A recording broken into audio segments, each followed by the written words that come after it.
Thank you so much, Justin. And let's just say our very next guest is tea-rific, okay? And she's going to spill all the tea with us right here this afternoon. She is the owner of the brand new Chengdu Teahouse. And here, she's going to join us today. We've got Elyse Ribbons. How are you this afternoon? I am awesome. How are you doing? I'm doing it tea-rific, I should really say. Not fantastic. Oh, right. Tea-rific now. All the puns. Exactly. All the puns, yeah. And the tea is actually literally brewing as we speak. But first, I have to give you a big introduction and say welcome into our community. Thank you. Now, you've had quite the journey before you landed in Lansing. You're actually from Detroit. Yeah, it's so nice I can finally do this again, because I used to do this all the time in media in China. I'd be like, oh, I'm from here. And they're like, from a hand? You know, it really makes no sense. But yeah, I was born in the Detroit area, or I was born in Detroit, grew up in that area, and then moved to North Carolina when I was a kid. Okay. And then right after college, I moved to China. So I lived in China for 20 odd years.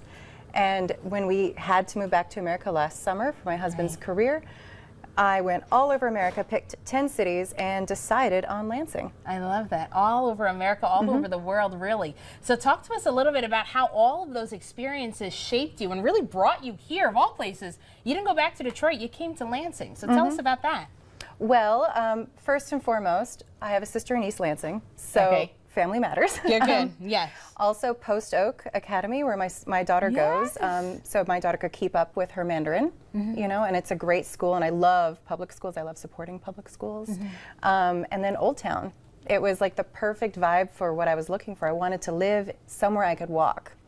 I don't like driving. Okay. Same. Okay. Let me tell you, back at home, I'm actually not from Michigan either, but let me tell you, the fact that somebody else would drive me the subway, that was one thing that I always liked, but it's a big reason why I loved here, especially the community.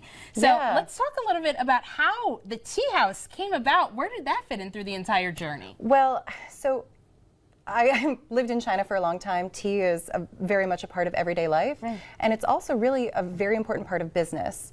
And so in between all of my entertainment and media work, I did a lot of business work. I actually was the COO of China's largest private construction company, China Pacific Construction. And so every meeting, tea was a very important part. And when we were traveling to these different provinces, these cities where there's a population of over 1 million, and yet most Chinese people have never heard of the name, let alone you, right? And so I'd be sitting there desperate for something to talk about, but I realized if I asked about local tea, oh, everyone was happy to share. Chinese people love to share about tea. And so they would spill the tea, and tell me all about the local teas and the culture around it.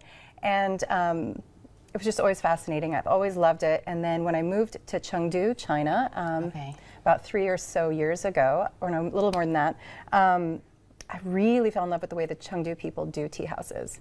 It's got a very chill vibe, and they have more tea houses per capita than anywhere in the world. And they drink approximately 107 Lake Huron's worth of tea every year. Wow. I had to do the math because it's 7 West Lakes, but nobody in America knows what a West Lake is. It's a very famous lake in China, but you know. I love that you loved and appreciated that culture so much that you wanted to create a spot right here for all of us to appreciate it with you here in Lansing. So you have been open for just a little under a month, but talk to us about what it's like when you've been able to have conversations with people right here in Lansing. So Lansernauts have been impressing me by having a lot of knowledge about tea already. Some people come knowing exactly what they want, and other people are like, share with me, tell me, I want to learn. And it's been really cool. That is awesome. Well, Elyse, I hope you're liking Lansing, because Lansing likes you. After the break, Elyse is going to dive into the menu with us and talk to us about all the teas that she has in her store. So everybody, stick around.